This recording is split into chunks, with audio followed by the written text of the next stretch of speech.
Calling all parents of kids 3 through 12, here's a kids app that you'll want to hear about. Pinna. It's screen-free audio entertainment just for kids. They've got tons of podcasts and audiobooks, including some well-known stories and so many originals not available anywhere else.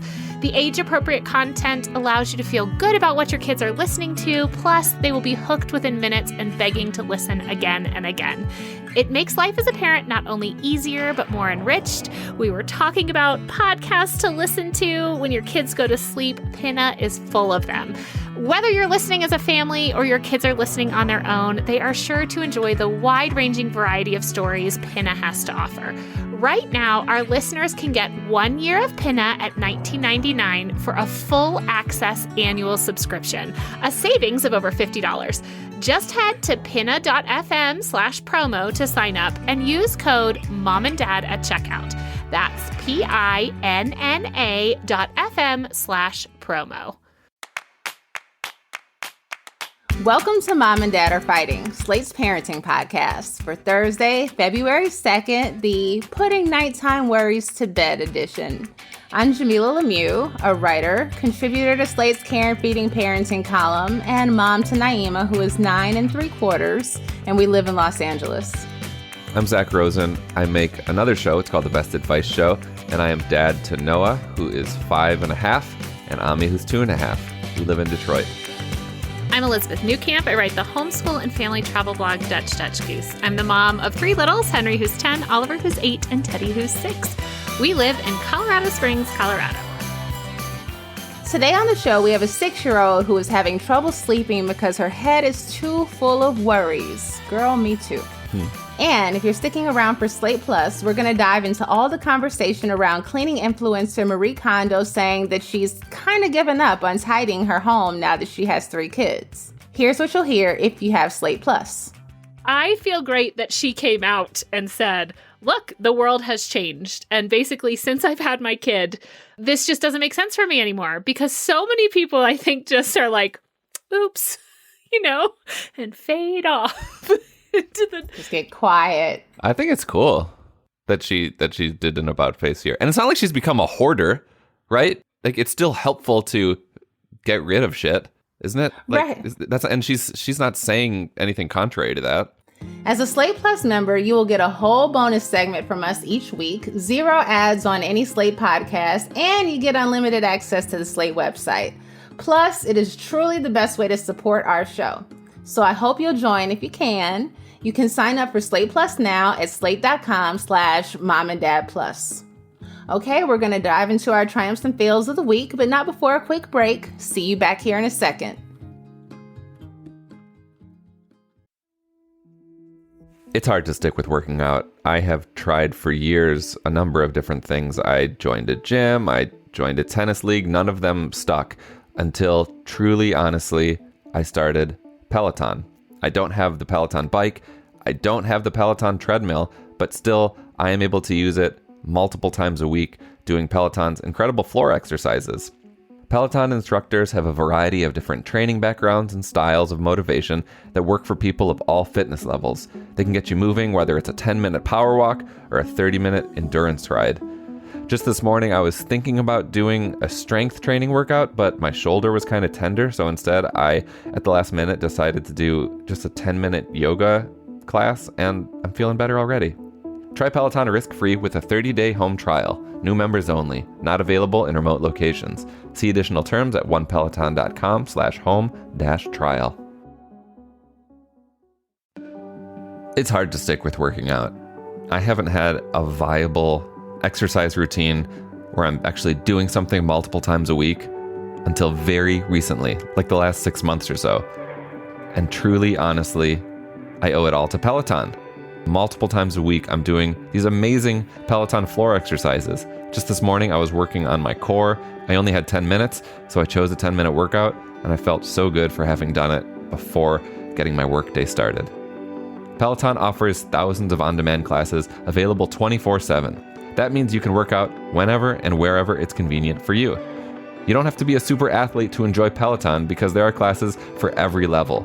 Whether you exercise daily or you're new to working out, Peloton can help you achieve your fitness goals. Try Peloton risk-free with a 30-day home trial. New members only. Not available in remote locations. See additional terms at onepeloton.com/home-trial. All right, Elizabeth, let's start with you. What's going on with you and the family this week? Triumph or fail? Oh, gosh. Well, I'm going to take a little bit of both because we were in Washington, D.C. last week.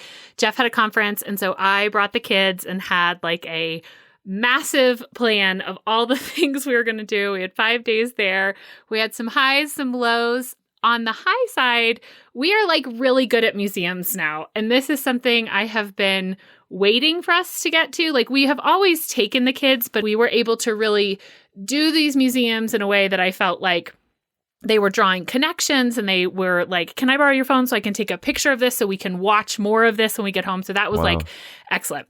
We were staying at the Embassy Suites, which does like snacks in the evening and some drinks.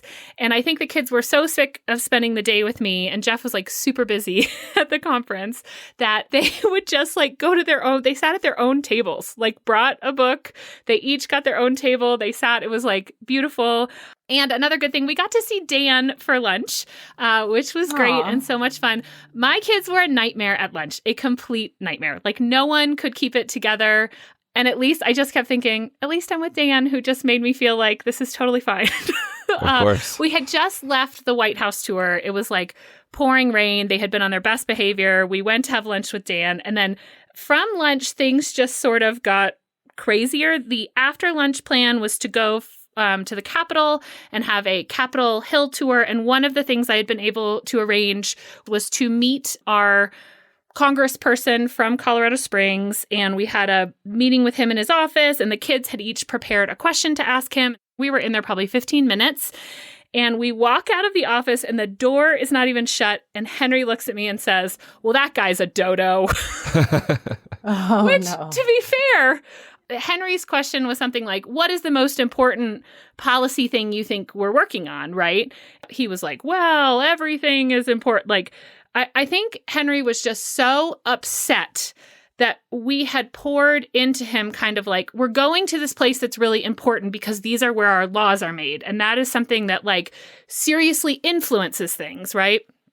And we had written up prior to going, like written up our own laws or things that we would like to see happen. And of course, I felt disappointed because I feel like we're probably not going to be back there or do this again because it is such a production to get a meeting and then have the kids kind of in a place where they can sit and listen to someone talk and ask these questions. And I was like, okay, I'm doing something right, but I still feel sad to have them disappointed in some ways by this experience.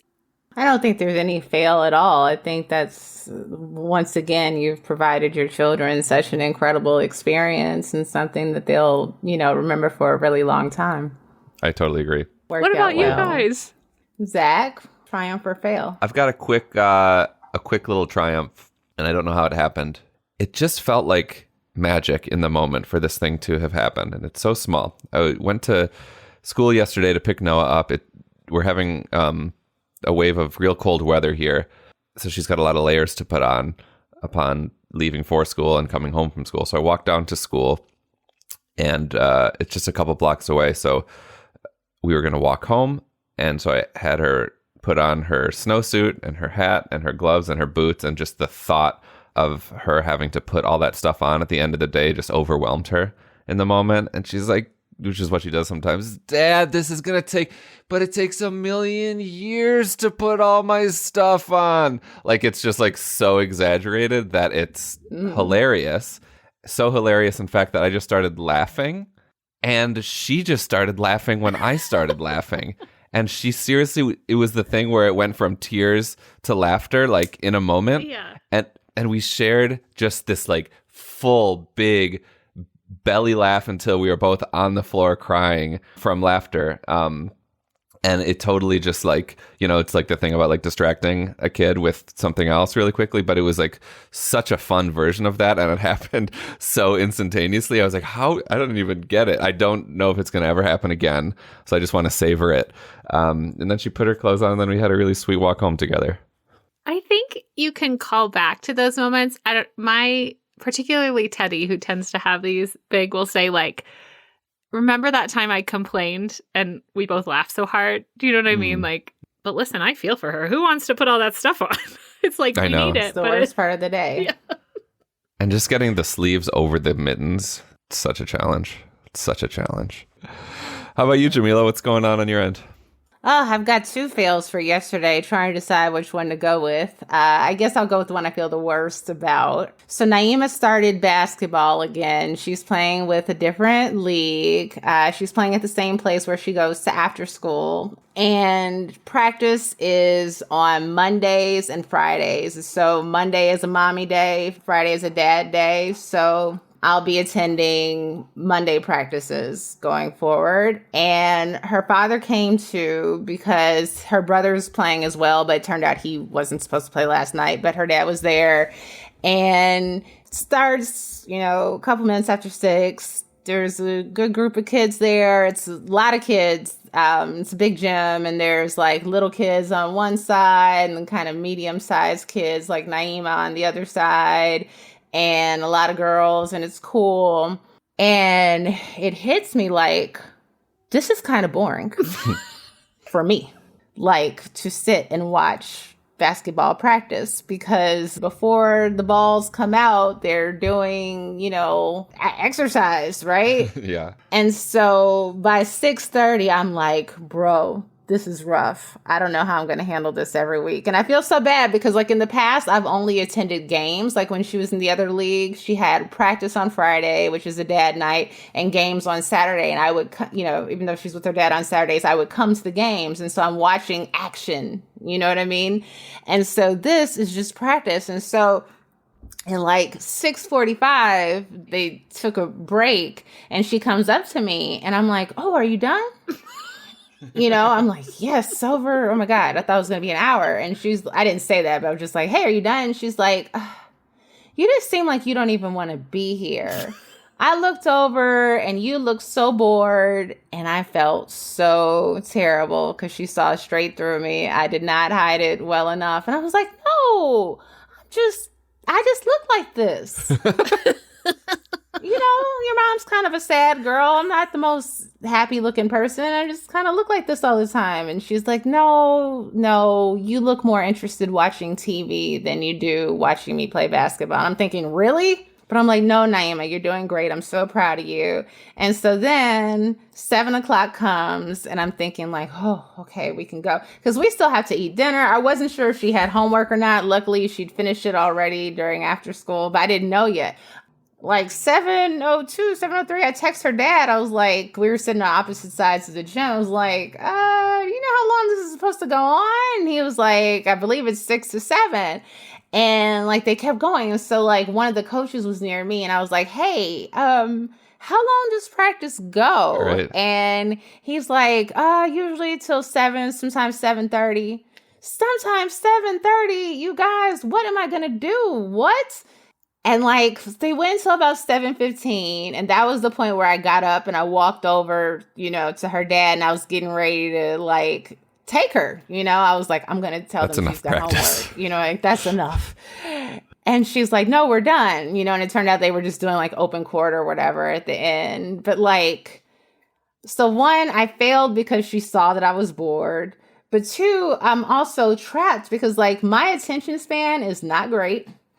I have ADHD and I'm bored by things that are exciting and fun to me. Yeah. I'm bored on a date. I'm bored at a party. I can't help it. Like I'm bored at the movies. I got bored during Black Panther for a few minutes. I can't help it, And so like the prospect of spending the rest of this season just sitting in the gym, I am not excited about. And I think that her games are on a Saturday and I'm taking a class on a Saturday. So there's a possibility like I might not be able to make it to the game. So like being at the practice is extra important now, because I have to support the basketball. Can I suggest that it's okay that you're bored? Like I tell my kids all the time, like this is something I do for you. Like I openly say, I don't really enjoy watching I love you, but it is boring for me to watch you at these practices.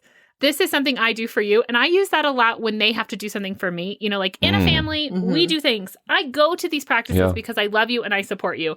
I am, in fact, bored. Not because I don't love you, but because watching you touch your toes is just like not that exciting. And can you slip an earbud in there? Earbuds. Oh, yeah. I will have earbuds next time. I know you don't want to knit. This is how I took up knitting. Because I am like, I spend so much time sitting waiting for these kids, and I am bored. At diving practice, I walk. I walk the top, like across the top, back, forth. And if he happens to dive while I'm walking towards him, I see him. If he dives while I'm walking away, I just miss it. And like, can you just check her in and then go and run an errand or read a book or take a walk or do something else? Or is she... I think I... expecting you? I don't know. Like, I'm going to have to talk to her about her expectations, you know, and I felt like making sure that I was at practice because I wasn't, you know, going to be able to be at the games, at least for the next 8 weeks. Now, I don't even know how long basketball lasts, you know, but for the next, or 6 weeks rather, I'm taking stand-up comedy class again on Saturdays. And so it seems that I just wouldn't be able to go to games, you know, like unless they start early in the day, which I doubt, because it seems like this stuff is usually around 2 or 3 o'clock, which is when I have class. And so in theory, yes, like I could go to, it's enough time for a grocery run or Target, but that's about it. You know, maybe a grocery run if I need to do one, you know, but if it were just like a quick go in the grocery store and get milk, that wouldn't kill enough time. But maybe you could just catch the last 10 minutes, like when they're actually playing. You know, and then her last memory will be, Mom was there and engaged. We'll check in next week and I'll let you know how practice number 2 goes. All right. On that note, we're going to take another quick break and we'll be back here with our listener question.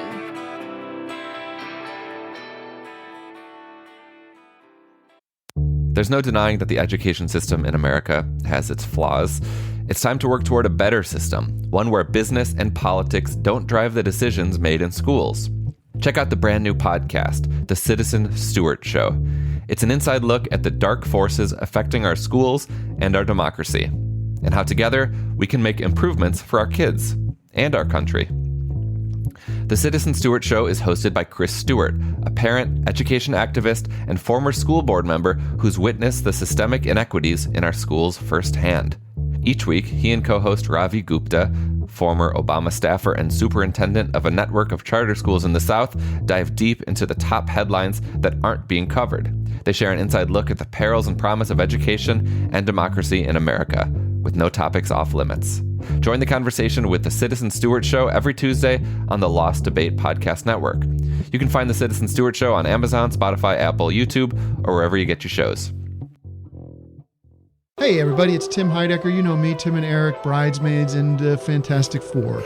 I'd like to personally invite you to listen to Office Hours Live with me and my co-hosts, DJ Doug Pound. Hello. And Vic Berger. Howdy. Every week we bring you laughs, fun, games, and lots of other surprises. It's live. We take your Zoom calls. Music. We love having fun. Excuse me? Songs. Vic said something. Music. Songs. Music. I like having fun. I like to laugh. I like to meet people who can make me laugh. Please subscribe now. All right, it's time for our question, which is being read as always by the fantastic Shasha Leonard. Hi, Mom and Dad. I'm the stepmother to a smart 6-year-old girl. She's gregarious and bright and much more extroverted than I. Her parents separated when she was 3. Half the time she lives with her dad, and the other half is spent with her mom's partner, and his 2 teen girls. My stepdaughter has experienced a lot of change since the separation. She changed schools after her first year. She's gained step-parents and new siblings, even changed homes to accommodate the expanding families. She's about to start at her new school and is having trouble sleeping. She'll tell us that she has bad thoughts going through her head, which she doesn't like. She's described it as a circle of bad thoughts moving so fast that she can't catch each one clearly. This is alarming and sad to hear. I don't know how to support her other than suggest ways to relax, like calm breathing, etc. Any suggestions? Worried stepmom. Zach, what do you think? So your stepdaughter has anxiety, and it's completely understandable. even if she hadn't gone through everything that she has, it would be understandable. But there's been so much change, as you mentioned, and you need to help her process it. So calm breathing, absolutely. But beyond that, I mean, are you talking to her, or are her other parents talking to her about all of the change that she has been asked to endure and how she's feeling about it? You can ask her about the loop, about what these bad thoughts are, because simply talking them out is going to help, rather than, expecting her just to process them silently in the dark at night on the eve of, another big change of going to school. So talk to her about what she's going through. Look into Headspace or any number of other kids meditation apps that are really nice to go to sleep to. Noah lately has been going to sleep to Circle Round, which isn't a meditation app, but it's very relaxing, a storytelling show. I mean, there's more to unpack here, but I want to leave it at that, and then I'll come back for some more. I thought those are great suggestions. And just to add to the podcasts, Peace Out podcast, there's like a little stories podcast, like any of those.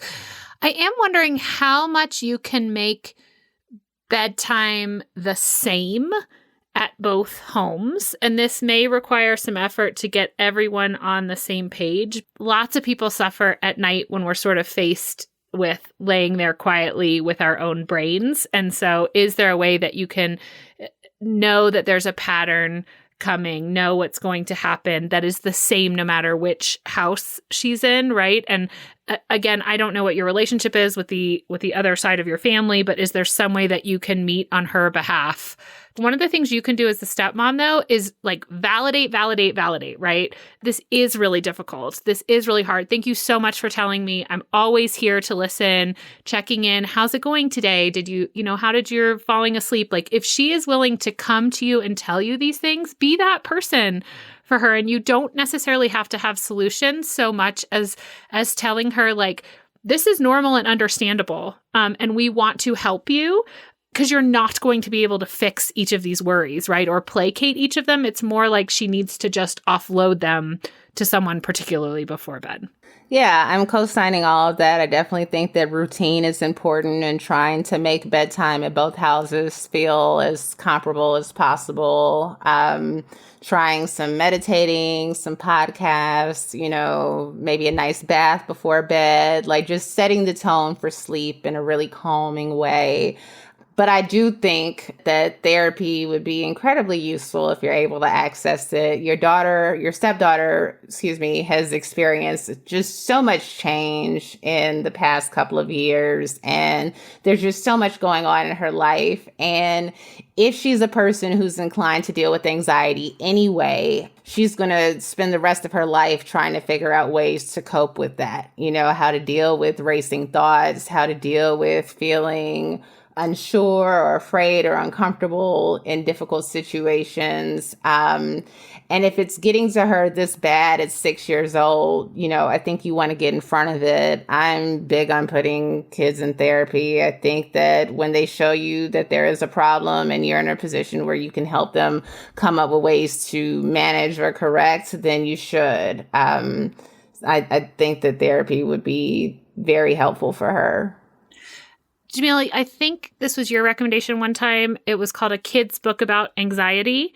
And we have that book in our house. I think that would be a wonderful resource for you. And I was also just thinking, I think previously, probably many years back, I had recommended something called the Big Life Journal.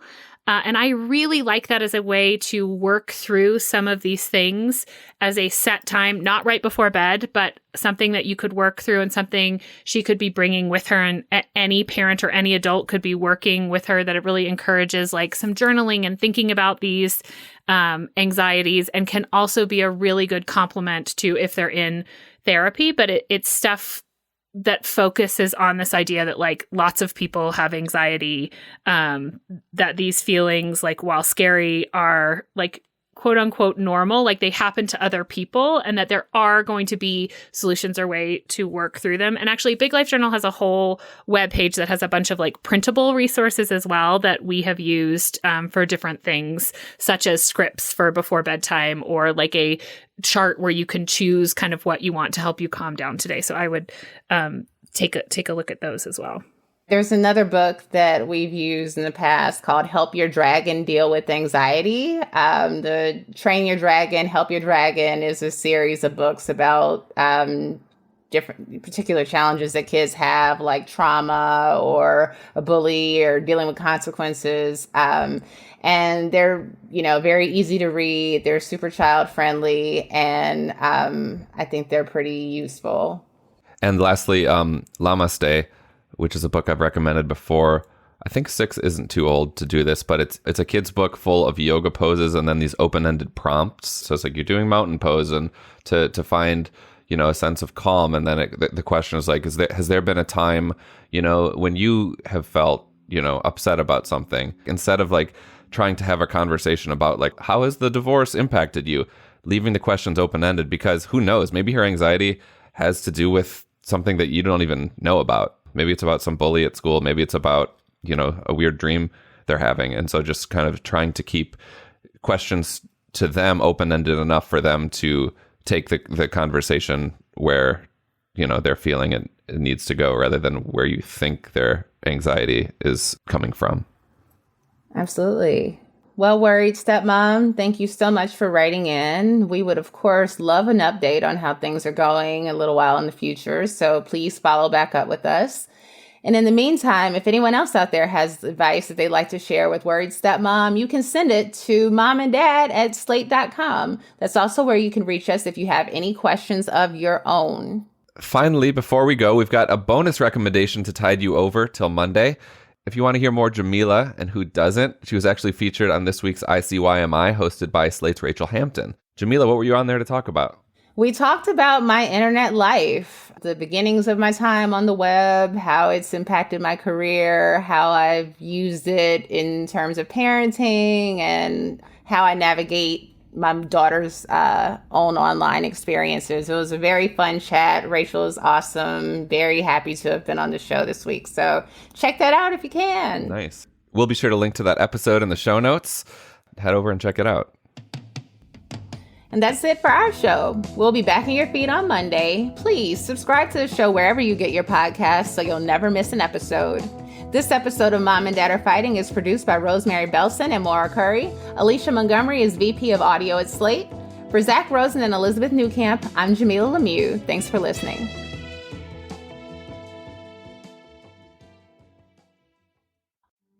It's hard to stick with working out, but with a variety of products and classes, Peloton makes finding the motivation easy. Peloton has the best playlists and tons of different music genres. Whether you're in the mood for a 90s pop ride or a soulful power walk, Peloton's got you covered. And whether you exercise daily or you're new to working out, Peloton can help you achieve your fitness goals. Try Peloton risk-free with a 30-day home trial. New members only. Not available in remote locations. See additional terms at onepeloton.com/home-trial. It's hard to stick with working out, but with a variety of products and classes, Peloton makes finding the motivation easy. Peloton has the best playlists and tons of different music genres.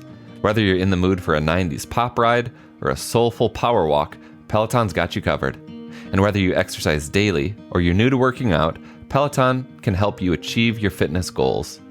Try Peloton risk-free with a 30-day home trial. New members only. Not available in remote locations. See additional terms at onepeloton.com/home-trial.